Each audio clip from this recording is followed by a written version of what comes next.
memprediksi berapa liter dia kira-kira butuhnya dalam 1 bulan. Ya, jadi di sini lebih pas jika satuannya adalah bulan, ya, karena nanti kontraktor akan mudah menghitung. Tapi kalau hanya disiapkan cuma 2.700 liter, mungkin jangan-jangan dia cukup cuma 2 bulan gitu, habis dah. Selebihnya dia akan membeli sendiri. Nah, sehingga ini atau si kontraktor akan memberikan nilai tinggi harga per kubiknya, tapi ini akan menjadi temuan, gitu, ya. Dibandingkan dengan harga real di PDAM, misalnya 1 kubik itu misalkan 100.000 gitu. Tapi nanti kalau ini karena pekerjaan 8 bulan itu cuma 2.700 liter, itu kan nggak cukup gitu, ya. Jadi mungkin ini sedikit koreksi dari saya, ya. Begitu juga listrik, ya. Di sini di satuannya mungkin cukup dikasih bulan aja, bulan, kemudian sama di sini durasi project, ya, volumenya. Oke, laporan. Sepertinya laporan tuh nggak perlu, ya.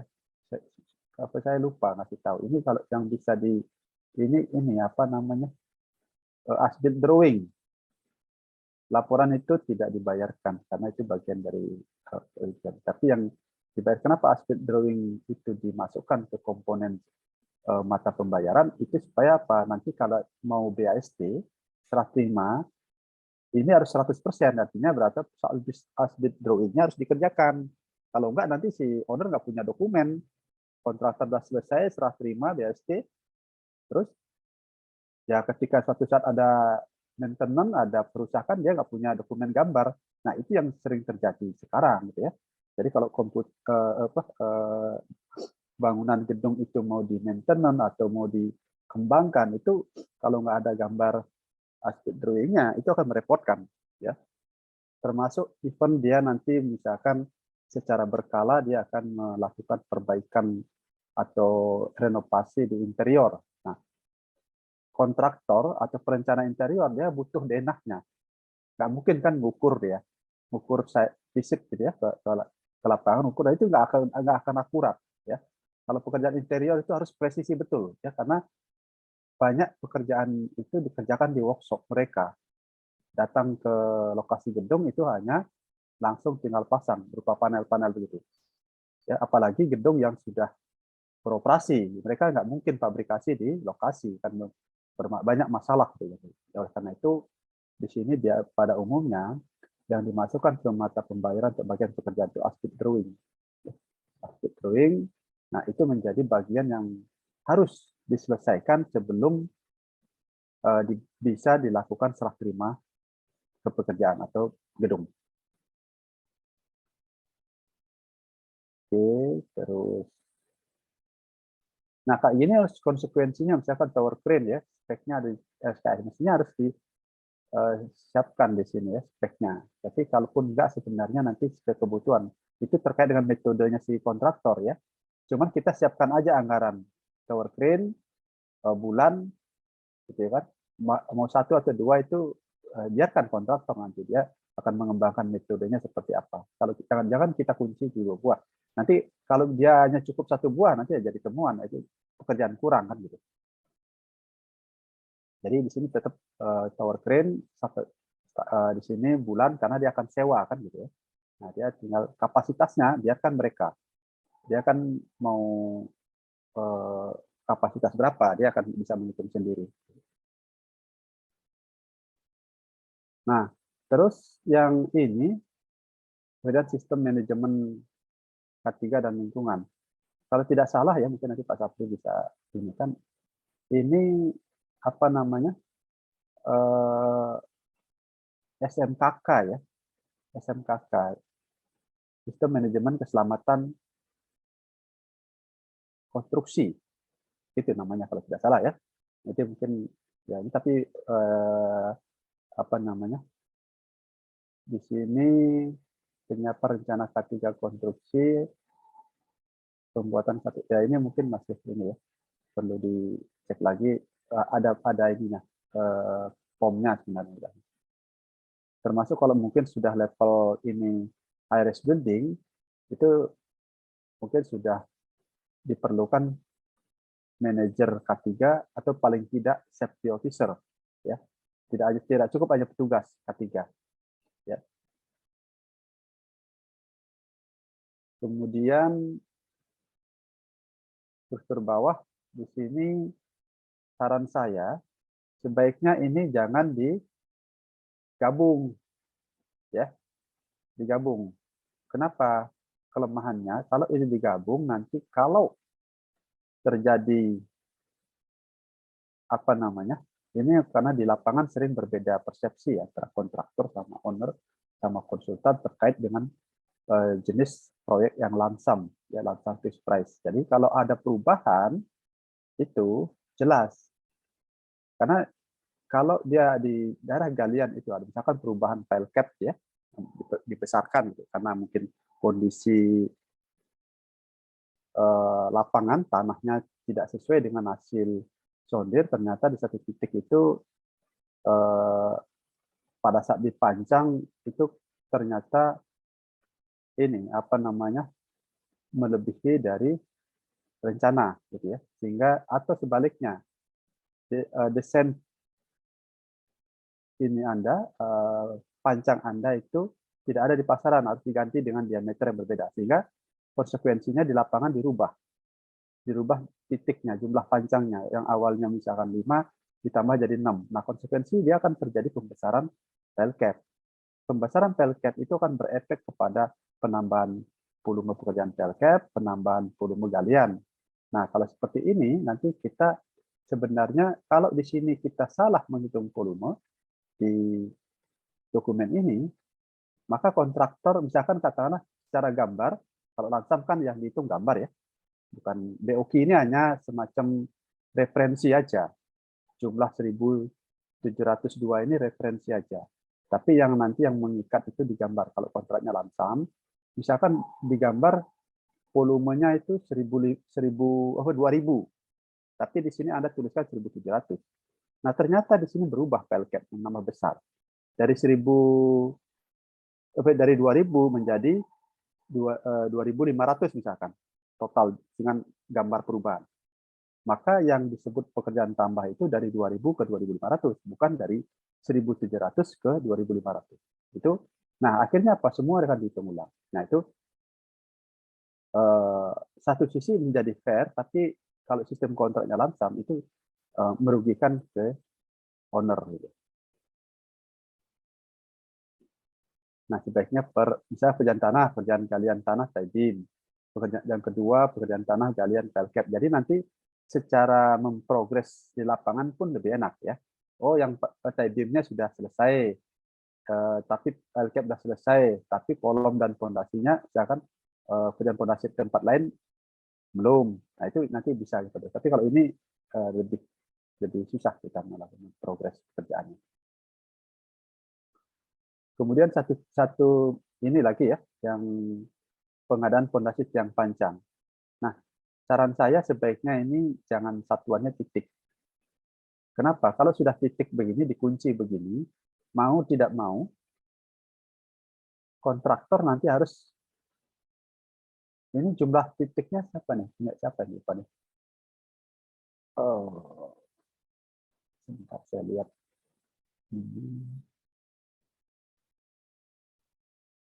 Saya lupa ini saya buka yang punya siapa ya. Ya artinya ini, kalau jumlah titiknya 540, ini apa banyak sekali ya jumlah titik pancang ini. Berapa sih luasannya? Artinya gini, kalau jumlah titiknya benar 540, maka si kontraktor harus mengadakan apa? Fondasi atau tiang pancang ini sepanjang 22 meter. Masalah itu nanti di mobilisasinya. Ya. Flatbed itu paling 12 ya panjangnya. Kalau dia 2 kali lipat itu nanti gimana bawahnya itu? Ya. Nah, kalau dia bikin 2, misalkan 12, jumlah titiknya beda. Nah, itu jadi kalau kita satuannya di sini meter pelari, meter panjang, maka dia mau pecah 3 misalkan gitu ya. Mau 12, 6. Itu kan 22 juga kan? Nah, itu nggak masalah. tapi jumlahnya 22 kali 22 meter kali 540 titik. Gitu. Nah, ini benar-benar ya, pemancangannya benar karena nanti tidak semua, belum tentu ya 22 kali 540 itu terpancang semua. Ya kan dia plus minus, ada yang mungkin nambah, ada yang mungkin berkurang gitu. Sehingga realnya ya, yang pancang yang terangkat itu berapa? Itu yang nanti dibayarkan. Itu kalau kontraknya gabungan. Tapi kalau lansam ya sudah ditelan segini, mau nancep berapapun gitu ya. Kalau katakanlah misalkan kontraknya lansam, ternyata yang masuk itu bukan 11.000, tapi cuma 9.000, ya kita tetap dibayar. Kontraktor akan terima seharga ini, kita nggak bisa kurangi. Gitu ya. Kalau tidak ada, kita ada SI perubahan di sini. Nah, pemotongan tiang panjang, nah ini juga titiknya cuma 540, berarti tidak ada penyambungan di sini, ya. Di sini tidak ada berikan biaya untuk menyambung. Apa mungkin panjang 22 meter itu tidak ada sambungan? Ya. Pekerjaan file cap.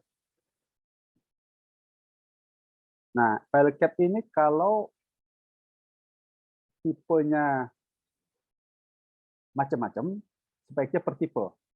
Ya. Pekerjaan file cap tipe P1, PC, sorry. Tipe PC1, beton, gesting, tulangan. Tipe PC2, beton, gesting, tulangan. Nanti itu akan jauh lebih mudah kita membuat progres di lapangan. Ya. Tapi kalau file cap ini kan keseluruhan. Ya. Nanti kita akan dalam membuat laporannya, ya, membuat laporan proyeknya itu agak sulit. Dan seterusnya nih. Tebim juga gitu. Tebim biasanya kalau ada tipenya itu kita berdasarkan tipe dulu. Kita breakdown lagi lebih gitu ya. Karena kan seperti kata Pak Safri bisa tipe sampai ke 4 ya untuk dia. Nah, ini juga di kolom K utama, K1. Kolom tengah. Nah, kalau kolom tengah, tepi, dan sudut ini masuk ke tipe kolom K1, mestinya nggak perlu dipisah. Malah bisa diringkas. Oh, tapi ini beda-beda ya. Mestinya jangan satu tipe. Tipe kolom itu sudah, kalau yang masuk tipe K1 itu sama semua. Tapi kalau ini tengah itu K1, berarti yang tepi itu K2 dan seterusnya ya. Jadi ini sepertinya K1 itu, tapi di dalam K1 itu masih ada variasi. Contoh kolom tengah itu kebutuhan tulangannya 12 ton ya. Sementara tepi 9.400, sudutnya 1.500. Ini berarti bisa dipisah Anda menggunakan tipe kolom ya, K1 ya. Karena ini agak menyulitkan ya. Kolom tepi, kolom tengah, apalagi kolom sudut gitu. Yang begitu juga balok, lebih baik Anda penamaannya menggunakan misalkan balok utama atau balok induk, balok anak itu nanti bisa dipisah lagi ya kalau anak satu.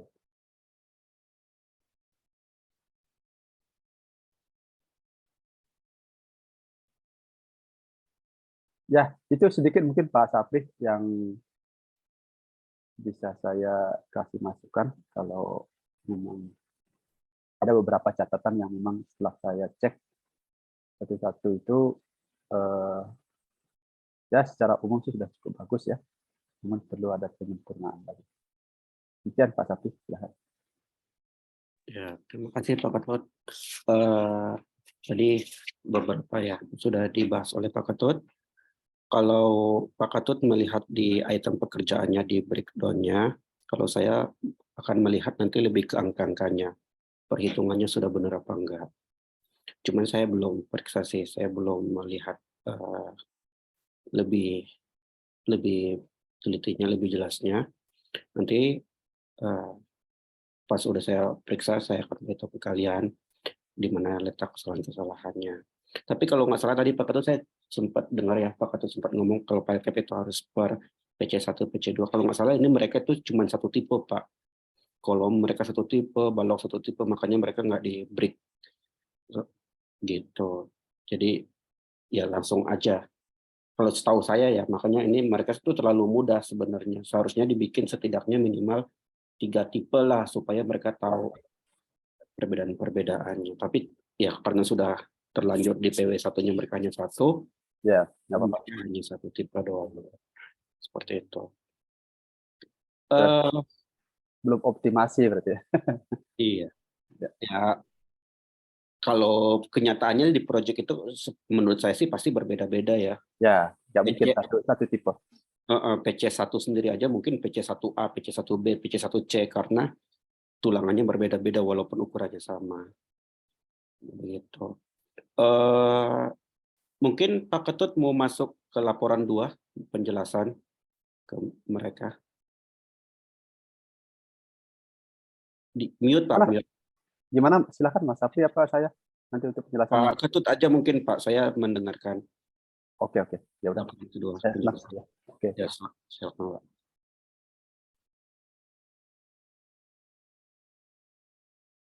Eh, yang tadi ada tanggapan atau ada ini bisa diperbaiki atau mau perbaiki atau gimana Pak Sapri? Kalau misalkan yang ingin perbaiki.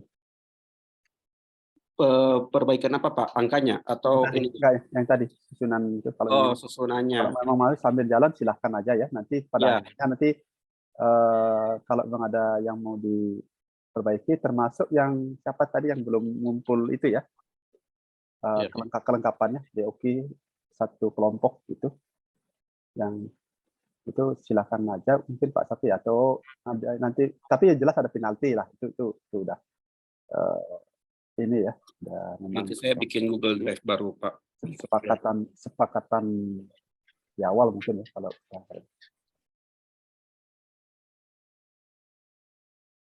Oke Pak. ya. Oke, saya izin share dulu ya. Kita akan masuk ke laporan 2 Mas Sapri ya. Baik ya, jadi untuk laporan 2 ini terkait dengan proposal teknis.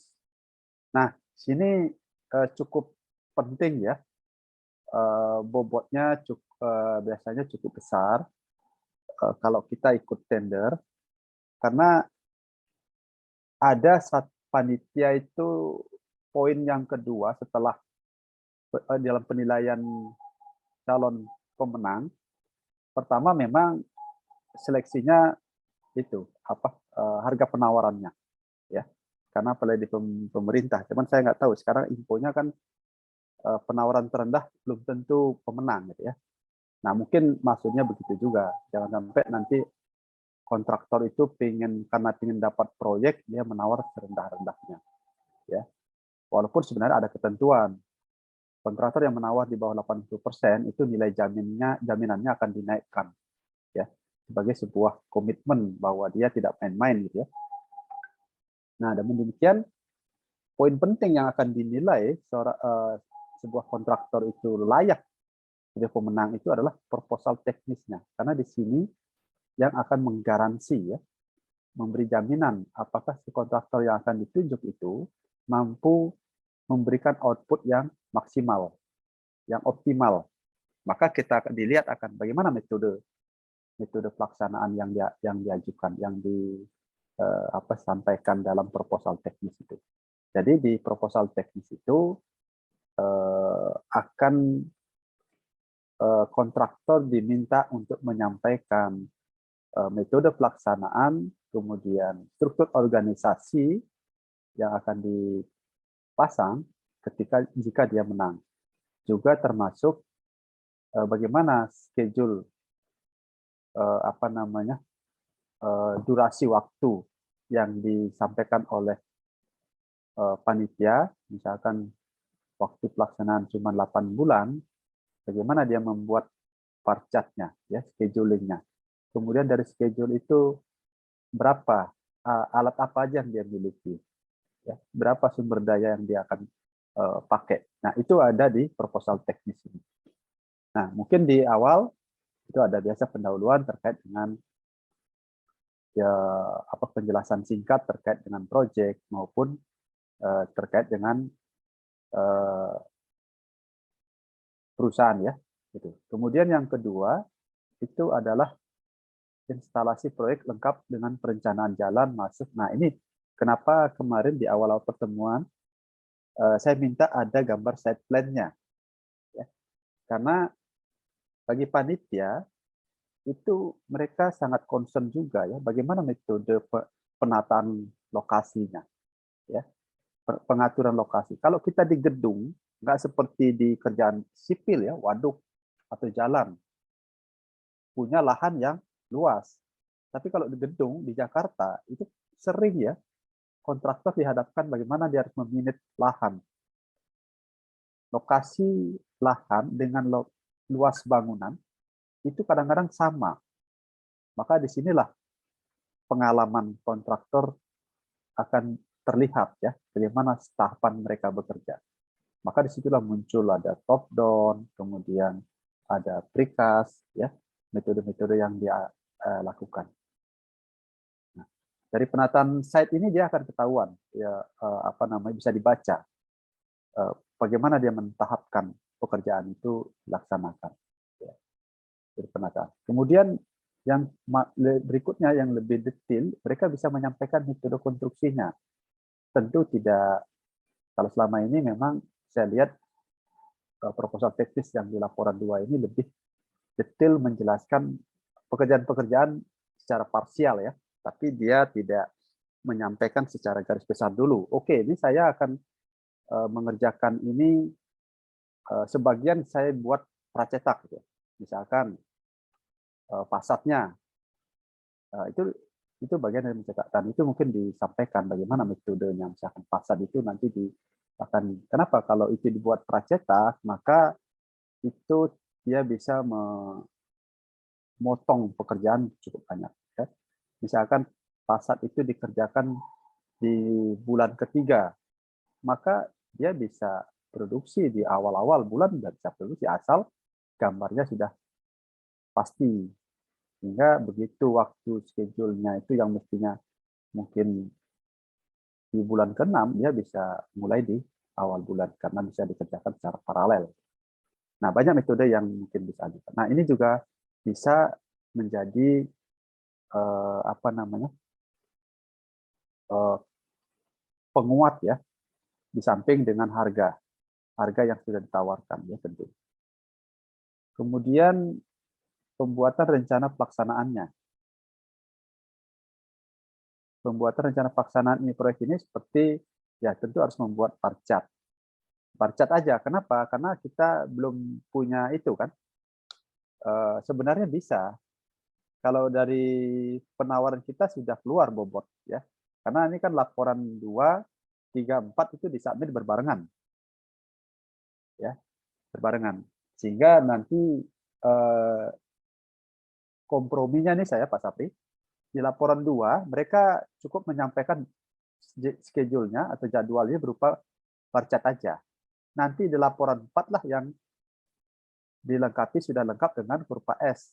Jadi kurva S bisa dibuat itu kan ketika sudah kita tahu ya biaya per item pekerjaan, sehingga kita munculkan bobot di situ. Maka kita bisa membuat pembobotan rencana per minggunya berapa ya, berdasarkan dari. Jadi tahapannya memang kita buat bar chart dulu ya. Ini kita hanya berhitung ininya. Nanti bar chart ini disempurnakan di laporan 4 setelah Anda menghitung anggaran biayanya. Untuk setiap item pekerjaan muncul biaya di situ, maka kita akan bisa tahu bobot masing-masing item pekerjaan itu. Nah, setelah bobot pekerjaan maka kita bisa membuat kurva S. Nah, bar chart ini, setelah bar chart kita membuat schedule alat. Ya. Minggu pertama itu alat apa aja yang dibutuhkan. Tapi tidak perlu, ini alat-alat besar aja, misalkan DC tadi. DC, kemudian ada mungkin pada saat di awal ada pancang, berarti alat pancang. kemudian crane itu dischedulkan kapan mau diadakan. Jadi tidak hanya disebutkan apa namanya jenis alatnya, tapi kapan itu nanti dimobilisasi ke site, ya. Nah itu nanti mengacu pada barcat ini. Misalkan pemancangan itu dimulai di minggu keempat, maka alat itu juga harus masuk, udah nongkrong di site itu sebelum minggu 4, minimal 2 hari ya. Itu paling telat itu 2 hari sebelum schedule pemancangan dimulai. Kenapa? Untuk setting alat itu butuh kurang lebih 2 hari ya, merakit lagi karena dari proyek lain ke dimobilisasi ke site itu kan dicopot-copotin ya. Copot-copotin, tapi kalau untuk TC itu nggak cukup, dia bisa lama ya, bisa seminggu, bisa 3 minggu mereka setting ya. Pertama bikin fondasinya dulu ya, bikin fondasi TC-nya ya. Nah itu setelah itu file cap-nya, baru nanti pemasangan angkut. Nah setelah itu baru mulai masang ya, minimal 1 minggu lah kamu alokasikan sehingga nanti mulai digunakan itu H+1 minggu ya gitu. Kemudian ada jadwal material. Nah, material juga mengacu kepada barcat ya, pada schedule. Material-material utama, terutama mungkin bisa pengecoran, beton, besi, bahan blasting, itu harus muncul. Kalau tidak disebutkan di jadwal, nanti tidak sinkron di lapangan. Anda sudah masuk jadwal penulangan, file cap itu, tapi besinya belum diorder. Nah, itu ya. Jadi sebenarnya keterlambatan proyek itu yang besar itu karena mismanagement di material. Sering material itu terlambat sehingga waktu tunggu. Nah ini yang memang banyak juga pengaruh ya keterlambatan itu karena apa namanya pengaturan alat, material dan tenaga kerja itu tidak sinkron dengan master schedule-nya. Ya, di master schedule itu pekerjaan dijadwalkan tapi tidak disupport dengan ketersediaan alatnya, materialnya, begitu juga jumlah tenaga kerja tidak support. Gitu. Nah itu yang bisa menghambat. Oleh karena itu ini harus kita buat satu rangkaian ya di proposal teknis itu. Nah dari sinilah nanti panitia akan melihat sinkron nggak sih. Kalau mereka yang punya pengalaman ini pasti sinkron antara barcat, schedule alat, schedule material, begitu juga jumlah tenaga kerja. Karena schedule tenaga kerja itu tidak hanya pekerja minggu ke-5 itu nanti jumlahnya berapa. Itu harus berdasarkan dari barcat. Jadi kalau di barcat itu minggu ke-5 itu pekerjaan ada galian, kemudian ada sebagian sudah masang penulangan pelket karena pembesiannya galian sudah selesai. Itu kan dia secara paralel bisa dilakukan secara itu ya. Apa namanya tidak harus berseri ya, galian semua selesai semua dulu baru nanti mulai pembesian. Nggak begitu juga, nanti bisa diatur terkait dengan tahapannya. Jadi mungkin pertama diprioritaskan berapa kubik sih kita butuh beton setiap kali ngecor. Itu juga jangan saya kemampuan saya dari sisi cash flow, karena beton itu kan sering tidak bisa diutang ya, beda dengan yang lainnya. Main kontraktor bisa mengandalkan subkon, tapi kalau besi, beton itu mereka harus bayar cash ya. Sehingga dia harus jadwalkan betul ritmenya supaya cash flow-nya tidak terlalu jauh dalam minus ya. Sehingga jadwal itu tetap schedule tetap bisa berjalan. Karena banyak juga kontraktor terlalu ngoyo di awal ya, sehingga cash flow-nya minusnya terlalu dalam. Akhirnya terjebak sendiri, dia nggak dapat beton. Karena beton yang minggu lalu sudah dipakai itu masih terutang. Biasanya dia hanya bisa utang itu tidak lebih dari 1 bulan. Dan bahkan beberapa batching plan itu tidak tidak memberikan itu. Berarti mereka harus buka giro ya. mundur. Begitu kita PO 100 kubik gitu, satu minggu habis, ya harus 1 minggu setelah habis langsung dibayar, baru boleh PO lagi gitu. Nah ini kan harus sangat menuntut ketepatan pelaksanaan di lapangan ya, karena supaya cash flow itu ya supaya bagus. Nah itu kurang lebih ya nanti. Kemudian saya izin menginikan dulu Pak Sapri ya, sekalian contohnya. Nanti laporan 3 saya jelaskan tersendiri lagi masing-masing nanti. Atau mungkin ada pertanyaan dulu dari ini. Silakan kalau ada yang mau direspon. Jadi kenapa pelaporan teknis ini ya minimalnya lah ya, minimalnya. Tapi Anda silahkan dikembangkan nanti. Biasanya nanti mereka kembangkan sendiri, tapi minimal garis besarnya kurang lebih ini ya. Panitia seleksi itu ingin tahu kapasitas perusahaan itu memang dia paham ya akan tahapan proyek, kemudian dari sisi metode pelaksanaan proyek itu akan dilihat kualitas hasil akhirnya kan. Kan kita tidak bisa hanya melihat kontraktor ini sudah pernah mengerjakan proyek A, B, C, yaitu satu referensi yang juga bisa menjadi data pelengkap ya. Namun demikian yang otentik itu adalah bagaimana sih dia metode pelaksanaannya gitu, sehingga bisa memberi jaminan mutu dan waktu yang tepat gitu. Jadi kalau metodenya bagus, ya itu bisa akan memberikan jaminan dari aspek biaya, aspek waktu maupun mutu yang terhadap pelaksanaan itu. Ya silakan kalau ada respon atau masukan.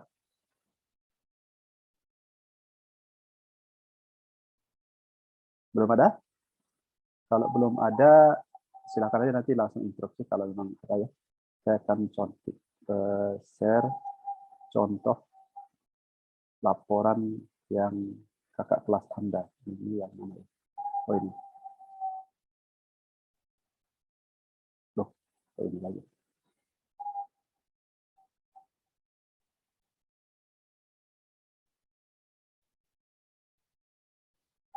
Ya, ini outline ya, proposal teknis yang ini dia membangun apartemen Oktron 6 Hambalang.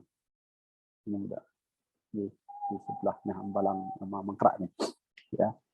Ya, jadi outline dari ini proposal teknisnya itu ada pendahuluan, ya ada isinya latar belakang proyek, gambaran umumnya ya. Kemudian data ini bolehlah diikuti, ini nggak apa-apa ya, di pendahuluan ini cukup detail mereka sampaikan dari latar belakang proyek sampai ruang lingkup pekerjaan terkait dengan tujuan pelaksanaan jika ditambahkan. Kemudian metode pelaksanaan proyek ya. Metode pelaksanaan, kemudian di sini ada tahapan persiapan. Ini saya nggak tahu nih kenapa dipisah metode pelaksanaan itu ada 2, tahapan pelaksanaan pekerjaan lapangan. Ini dia tahapan persiapan berarti sebelum mulai action di lapangan ya.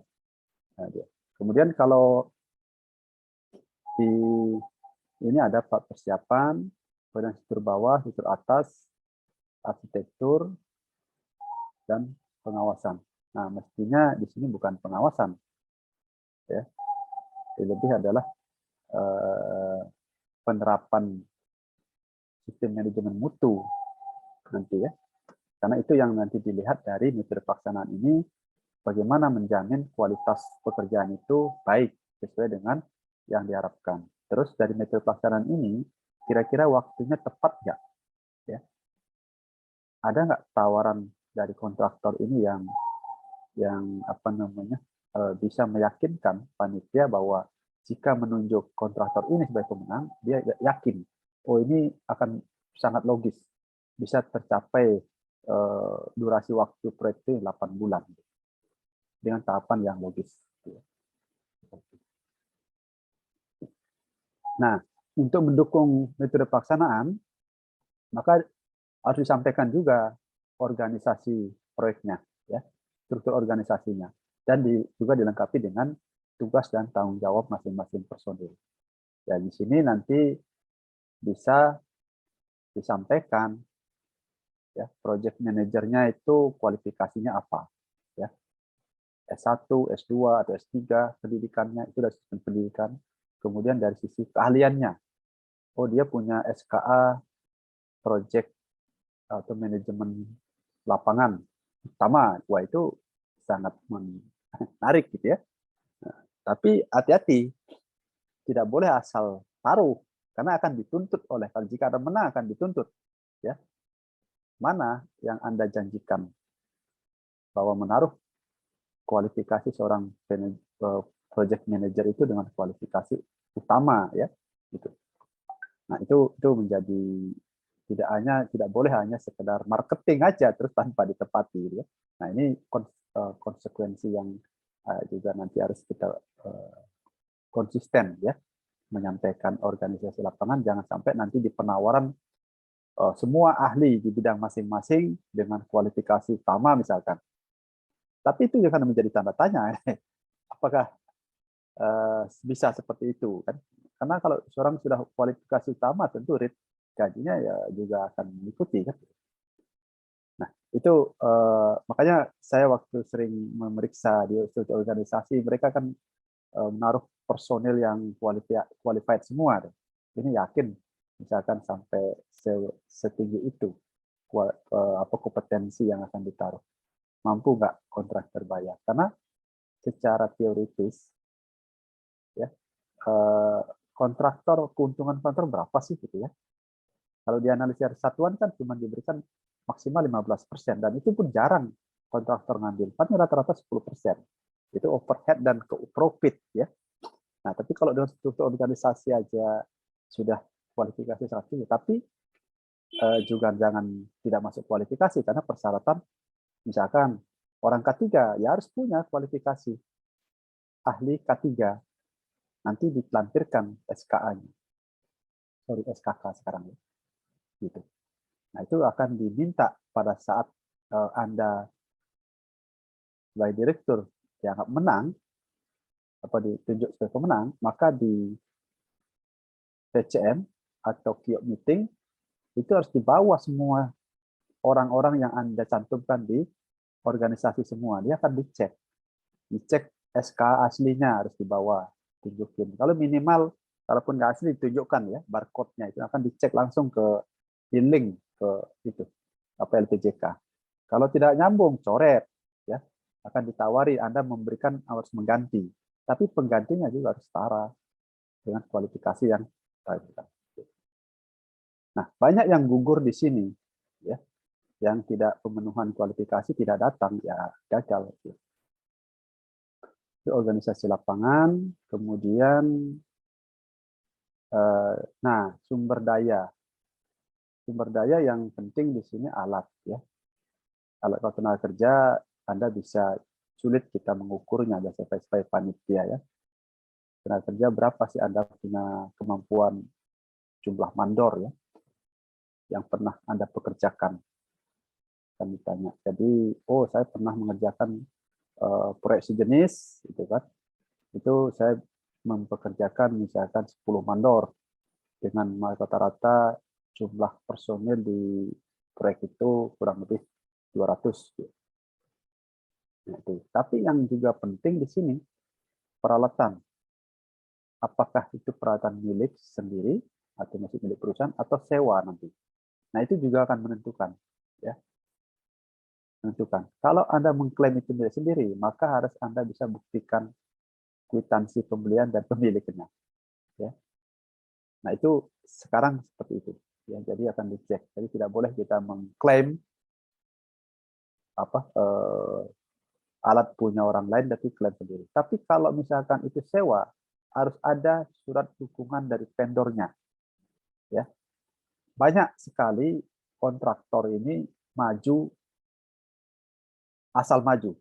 Begitu menang, baru dia nyari alat. Akhirnya untuk nyari alat, dia kayak beli permen, tawar-menawar. Akhirnya hilang, loss waktu sebulan udah belum nggak dapat alat. Terutama alat pancang. Ya. Alat pancang kan vendornya itu nggak banyak. Ya. Kalau dia kontraktor menengah ke bawah, itu beberapa pengalaman saya itu mereka sulit ya bersaing. Apalagi di musim-musim proyek mulai itu mereka banyak melayani kontraktor besar yang jangka panjang. Apalagi jumlah titiknya terbatas. Tapi kalau jumlah titiknya ini banyak nih, gampang nih. Sampai 540 titik misalkan. Nah, itu lebih memudahkan. Tapi kalau titiknya yang nanggung, yang mungkin cuma di bawah 100, ya, itu agak sulitan. Kalau tidak, dia tidak punya itu ya, subkon yang langganan gitu. Karena mencari alat berat itu ya, yang kapasitasnya. Kadang-kadang kalau dia tidak ada dukungan vendor, mereka akan ada jeda. Direncanakan misalkan 3 minggu atau 2 minggu setelah tanda tangan kontrak, mereka langsung mobilisasi alat. Karena ini akan dinilai juga setelah proses pelaksanaan tanda tangan kontrak, dia akan dituntut terus komitmennya. Ya, kan ada di kontrak itu ya paling telat ya 7 hari dia tidak melakukan mobilisasi, itu bisa diputus kontraknya, nggak jadi. Ya, oleh karena itu ya ini nanti bikin contoh aja bahwa Anda punya alat tapi tidak punya sendiri, tapi Anda punya kontrak kerjasama sudah dengan subkon, calon subkonnya. Nah, dilampirkan alat yang dimiliki oleh subkon itu diklaim aja, tapi karena situ ada sudah ikatan perjanjian. Jika akan menang, maka subkon ini membuat pernyataan akan mensupport alat-alat yang dibutuhkan. Sehingga panitia yakin. Jangan sampai sudah menang baru dia gerilya nyari alat-alat ya ke sana kemari, itu habis waktu gitu. Ya. Kemudian begitu juga tenaga kerja. Anda sebutkan aja mandor si A kapasitas tukangnya 100, mandor si B atau apa ya. Nanti sekarang juga lebih panitia itu sebanyak sudah mengerti. Misalkan, mohon maaf ini bukan rasis ya. Tukang besinya dari mana? Ya. Oh, di daerah tertentu. Nah, kita tengah-tengah daerah itu biasanya spesialisasinya ke pekerjaan arsitektur. Yakin ini. Oh, kalau tukang besi itu pada umumnya yang produktivitasnya bagus itu daerah tertentu. Ya, itu udah jadi pengetahuan umum ya di lapangan ya. Seperti itu. Nah, itu terus. Nah, tata letak lapangan itu mestinya di atas tadi ya, di sini. Sebelum metode pelaksanaan ini disebutkan, ini terbalik ya. Jadi membicarakan dulu set plan-nya Anda. Anda akan menaruh jalan masuk, kemudian fasilitas proyek, kit, gudang kerja, itu di sini di atas ya. Anda bahas dulu sebelum itu masuk ke tahapan pekerjaan yang lebih besar. Nah, ini fasilitas itu taruh di atas. Baru nanti rencana RKK-nya ya, rencana keselamatan konstruksinya itu program-programnya seperti apa. Nah, terus ini quality plan ya. Nah, ini kan bagaimana menerjemahkan ya spesifikasi yang diminta dan Anda bagaimana memproses ya pekerjaan atau bahan tersebut sehingga menghasilkan output yang sesuai dengan yang diinginkan oleh klien atau owner. Nah, caranya apa? Ya, kita membuat quality plan. Contohnya, besi, tulangan ya. Di RKS atau di spek mereka, di outline spek mereka meminta mutu berapa tadi?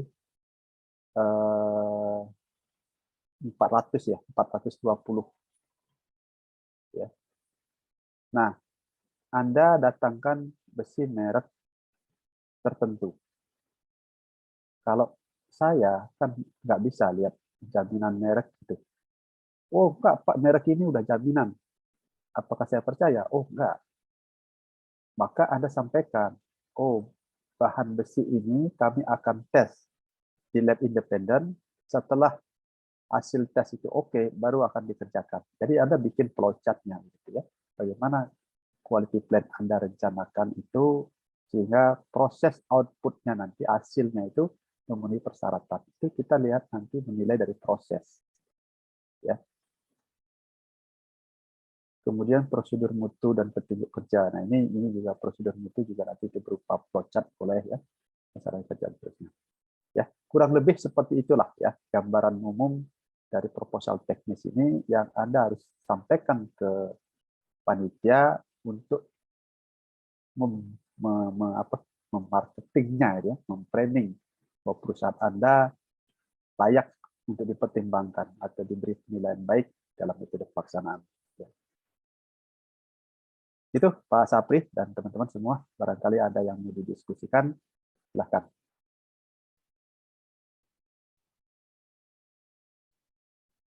Bagaimana mahasiswa, ada pertanyaan nggak? Pak Ketut, ini ada target nggak yang laporan 2 mau diselesaikan kapan? Kalau laporan 2 sih, jadi nanti kita gini aja Mas, kita punya waktu sisa ya kan, seperti ini sama seperti kita garap proyek kan. Kontrak kita kan nggak bisa nambah ya, sudah sesuai dengan satu semester itu terdiri dari 16 minggu aktif ya, di luar UTS dan UAS. Nah, 16 minggu ini kita sudah pakai di laporan 1 kemarin itu sudah berapa minggu. Sehingga sisa minggu itu nanti kan berapa minggu sisa. Sehingga dan punya kewajiban kita masih ada 3 laporan termasuk laporan 2 ini. Nah, itu biasanya saya begitu. Jadi, oke, nanti biasanya akan memakan durasi waktu lebih lama lagi itu di laporan 4. Kalau memang ini mau dibagi rata, tapi sebaiknya sih jangan. Nanti di laporan 3 dia mestinya lebih cepat. Biasanya saya kasih waktu cuma 2 minggu. Laporan ini cukup ini ya, butuh waktu untuk menyusun supaya lebih baik, itu biasanya saya kasih waktu 3 minggu. Itu udah 5 minggu kan?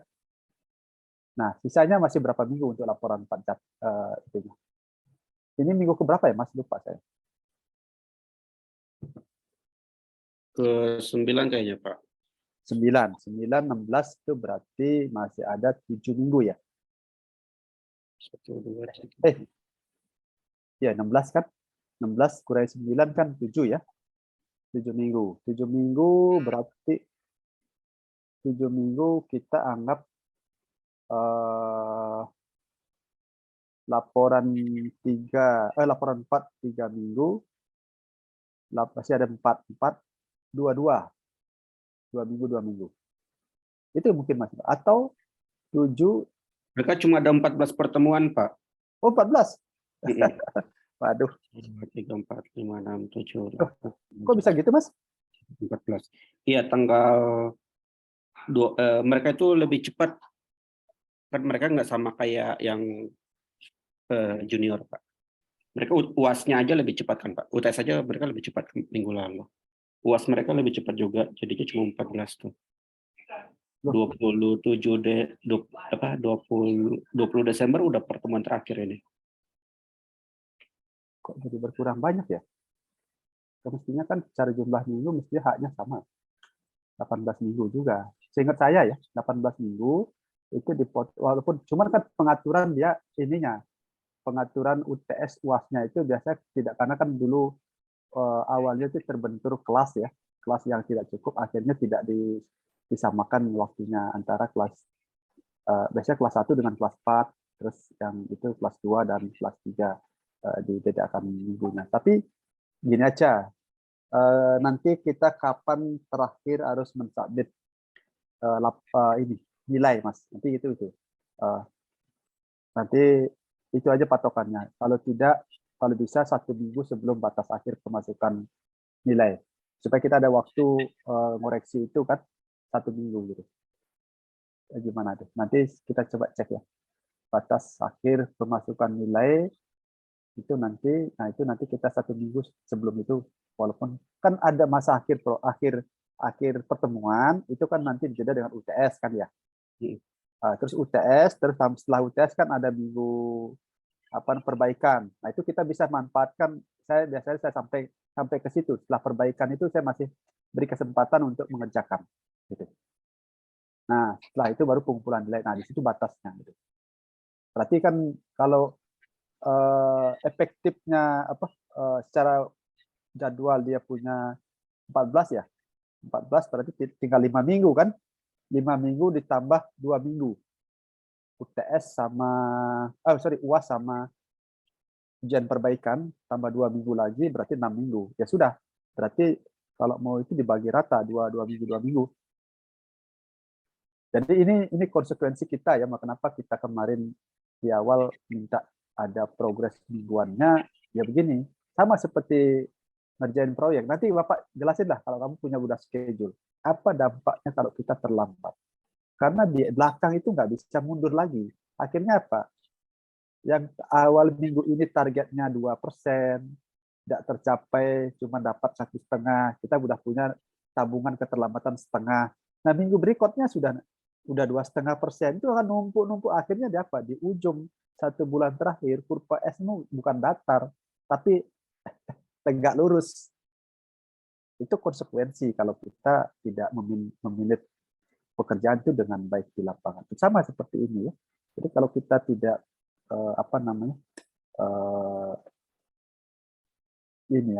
tertib di waktu, itu sering kita akan di belakang itu akan tidak punya banyak waktu yang leluasa untuk memproduksi. Maka begini, ini jadi kebiasaan aja kita ya. Jadi setiap kita ingin punya kegiatan itu Anda breakdown sedetail mungkin. Kenapa? Kalau Anda berpikirnya tuh, saya ada 16 kali pertemuan, itu cuma 4. Tapi begitu Anda breakdown, ya, misalkan laporan 1, apa yang harus dikerjakan? Maka itu sampai harian atau minimal minggu lah. 1 minggu harus produksi apa atau mengerjakan apa. Itu maka akan ada waktunya sangat ketat. Ya. Proyek di Indonesia tuh nggak ada yang santai-santui gitu. Ya.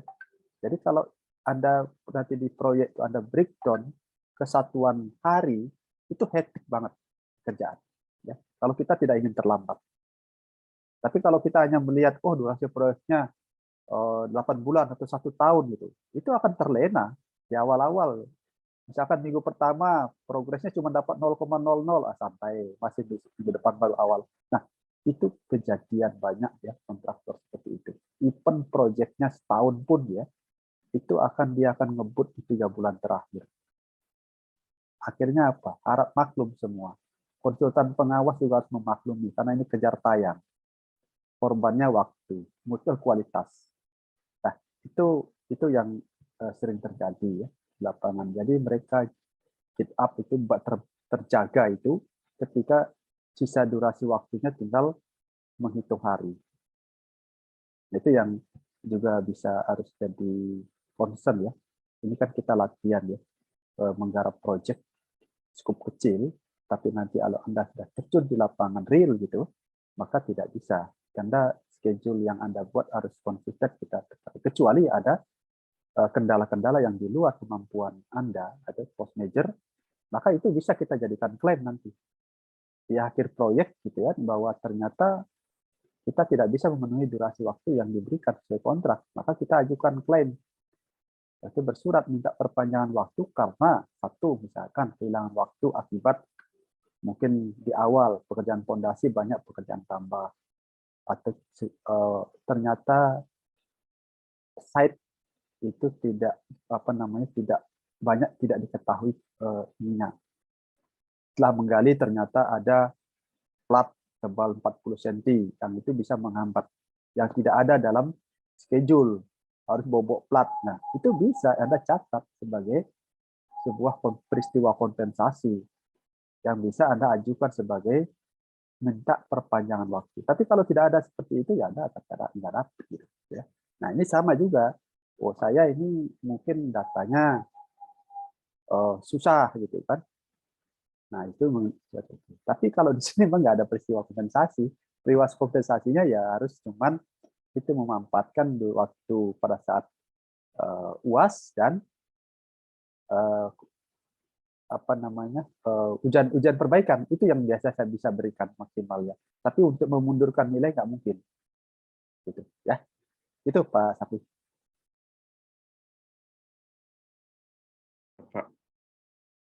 Pak, saya coba share ini ya, bentar. jadwal. Ya, silakan. Nih Pak, nah ini sebenarnya jadwal mereka ini. Jadwalnya 4TKG1. Ini sebenarnya di sini ada penambahan jam kuliah kalau misalkan memang kita mau pakai. Ini jadwal UAS mereka 3 Januari.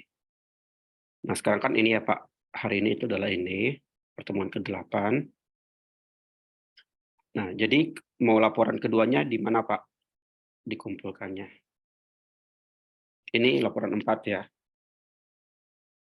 Ya, Mas, kita sepakati bersama aja supaya juga kita melihat kemampuan dari teman-teman ya. Apakah kita, tapi yang jelas kan tanggung jawabnya ini ada masih 3 laporan yang belum terselesaikan. Ini masih ada 1, 2, 3, 4, 6, 7, 8, 9 minggu. 9 minggu, ya nanti, ya, benar ya? 7. 7 ya, 7. 1, 2, Kalau pertemuannya 7 Pak, kalau sampai UASnya ya maksudnya. Ya, maksudnya itu UAS juga nggak apa-apa, nanti kita kasih. Sama plus itu satu lagi, itu 1 minggu lagi untuk apa namanya pada saat ujian perbaikan untuk laporan 4. Tambahin aja nggak apa-apa, karena nanti daripada ini, toh juga pada akhirnya pengalaman saya itu sampai batas ujian perbaikan juga baru selesai gitu. Nah, di bawah UAS Mas. Nah, ujian perbaikan. Nah, itu tambah 1 minggu lagi. Nah, itu laporan 4 itu masuk turunkan. Ini Nah, jadi laporan 4 di sini Pak. ya, laporan 4 di situ. Kemudian, nah itu kita bagi. Laporan 3 itu tidak terlalu ini ya. Itu administrasi aja. Itu bisa Anda pakai ini dokumen kakak tingkat itu mungkin paling lama 2 minggu udah selesai kalau Anda kerjakan itu. Kerjakan itu 3 hari selesai itu. Ya kan? Sudah banyak contohnya itu. Cuman ganti nama perusahaan, ganti personilnya gitu ya. Tapi minta tolong itu dipahami. Tidak hanya sekedar kewajiban menggugurkan kewajiban udah ngumpul dokumennya gitu ya. Karena siapa tahu ya suatu saat kita nggak tahu Anda juga masuk di tim bidding salah satu kontraktor, tapi minimal sudah mengenal. Walaupun tidak pure seperti itu nanti setiap institusi bisa berbeda. Ada yang ringkas sekali, ya tidak banyak lampiran terkait dengan administrasi yang diminta. Ada yang mungkin perusahaan itu yang sangat rigid dokumennya, karena itu juga masuk ke kategori penilaian. Ya. Gini Pak jadinya. Jadi laporan 2, 3. Ya. Laporan 3. Berapa? Laporan 10. Nah, ya, berarti 1, 2, 3, 4, 5. Ya, itu lumayan lah laporan 4 ya. Karena saya pingin laporan 4 itu agak komprehensif ya.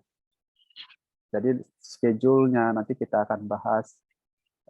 Jangan melihat, oh kurva S-nya bagus. Kurva S bagus itu tergantung nanti dalam menggambarnya. Bukan itu maknanya.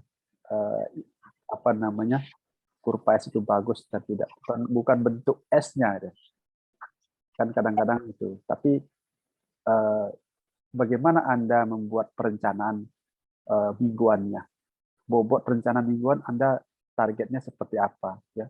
Kalau di situ Anda menargetkan ada sampai 7% itu ngibul bahasa kasarnya. Nggak mungkin lah, 7% itu kalau kontrak 100 miliar, berapa itu? Berarti 1 minggu harus Anda menghabiskan 7% dari 100 miliar, Pak, 7M ya.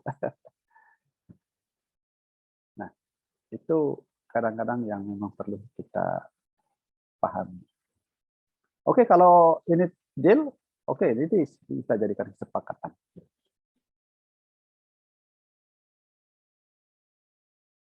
Ya, siap Pak. Nanti saya start di grup untuk jadwalnya. Berarti laporan kedua 3 minggu lagi ya, 2 minggu lagi dari sekarang gitu. Ya. Mestinya selesai sih ya. Jadi kan sudah banyak referensi ya. Tidak seperti di awal-awal. Sekarang banyak setiap tahun kan ada. Yang penting intinya Anda menggunakan mencari referensi itu jangan hanya satu terus itu diganti. Minimal 2 atau 3 lah recapping. Kan yang mana menurut Anda yang apa namanya cukup bagus. Terus kemudian Anda upgrade wah ini kelemahan, kan enak sebenarnya kita jadi editor. Jadi oh ini kurang ini mestinya ini enggak. Jadi Anda posisikan Anda ketika membaca itu posisikan sebagai panitia seleksi. Kalau saya jadi panitia di sebuah departemen, ya siapa tahu nanti Anda masuk PU kan gitu ya, atau itu menjadi tim panitia untuk menseleksi vendor atau kontraktor, ya maka Anda punya bekal. Ya. Sudah punya bekal. Oh ini kok proposal teknisnya kok ngambang, nggak jelas gitu ya. Nah gitu. Apa yang kurang? Terusnya. Tidak memberikan gambaran di mana Anda nanti bekerja kan gitu. Tahapannya nggak ngaca, masa pekerjaan struktur atas dikerjakan tapi struktur bawahnya belum dan seterusnya. Itu tahapan itu kan juga penting ya, sekuen itu. Nanti cocokkan dengan schedule alatnya. Ternyata dia membahas tentang TC itu di minggu kedua, tapi TC-nya nanti di minggu ketiga baru datang. Ya kan nggak konsisten. Oke, ada pertanyaan? Ada masukan terkait materi maupun schedule yang disampaikan Pak Sapri tadi ya? Kalau tidak, berarti kita sepakati itu ya, bahwa laporan 2 ini Anda punya waktu 3 minggu sampai ini minggu pertama, besok kedua, ketiga. Minggu ketiga itu sudah mungkin minggu ketiga kan jatuhnya hari Selasa ya, Pak Sapri ya. Nah, minggu ketiga itu berarti sudah final diskusi. Nah, kita hari Jumat kita kumpulkan gitu ya. Gimana Pak Sapri? Iya, setuju Pak. Nah, jadi minggu ketiga itu masih kita buka ruang diskusi di Selasa minggu ketiga ini. Kemudian kalau ada perbaiki, kita kasih batas waktu seperti biasa di akhir minggu itu di hari Jumat. Gitu. Itu nanti tugas Pak Sapri mengklus jam berapa itu mau disepakati. Nah, begitu seterusnya. Nah, terus Selasa depannya sudah masuk pembahasan laporan 3 dan seterusnya. Gitu. Ya, silakan. Ada pertanyaan mahasiswa? Ini gimana sih kok pada diam semua? Jangan-jangan ini kali Pak. Kita berhadapan dengan layar laptop semua. Ini cuma satu yang buka, Maya doang nih. Yang lain? Pak Maya ada pertanyaan nggak Pak Maya? Kalau yang tadi BOK itu ada revisi nggak ya Pak jadinya? Atau yang laporan 1 kemarin? Boleh. Gimana Mas Apri? Bisa aja diperbaiki ya. Tapi boleh, nanti boleh. dikumpulkan Google Form sendiri. Nanti saya buat sendiri lagi Mbak Maya. Ya, untuk yang melakukan perbaikan. Oke, baik. Tapi tidak jadi peristiwa kompensasi untuk memperlambat buat laporan 2 ya.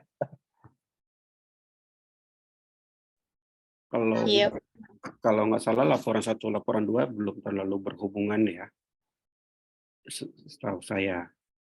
Jadi nggak seharusnya tidak mempengaruhi waktu yang untuk membuat laporan kedua. Ya.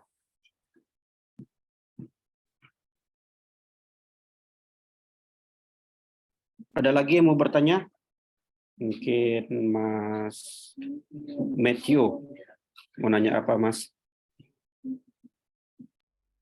Nggak ada Pak, jelas Pak. Nggak ada ya. Oke, minggu depan kita online apa offline Pak Katut? Kalau offline di kelas mana biasanya?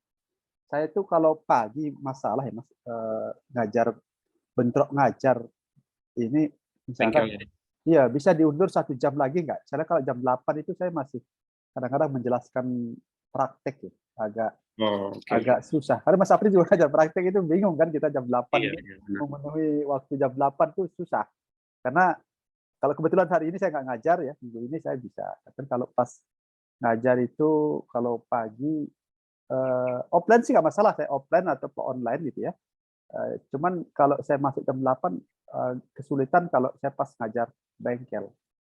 Karena jam 8 itu paling saya baru mengarahkan kan. Nah, jam 9 mereka sudah bisa saya tinggal ngajar gitu. Artinya gitu. Atau mungkin nanti saya yang buka Pak jam 8-nya, Bapak menyusul jam 9 gitu. Oke, boleh kalau gitu ya. nanti. Saya mau ngejelasin cara perhitungan waktunya Pak, schedule-nya Oh baru. ya, ya, Kalau mereka masih kurang mengerti cara menentukan ini durasinya berapa sih, mereka udah punya ya nih betul. Betul. beton, tapi Ya. mereka nggak tahu ini sebenarnya berapa lama ini gitu. Ya, betul. Tergantung jumlah orang dan bahan dan segala macam peralatan.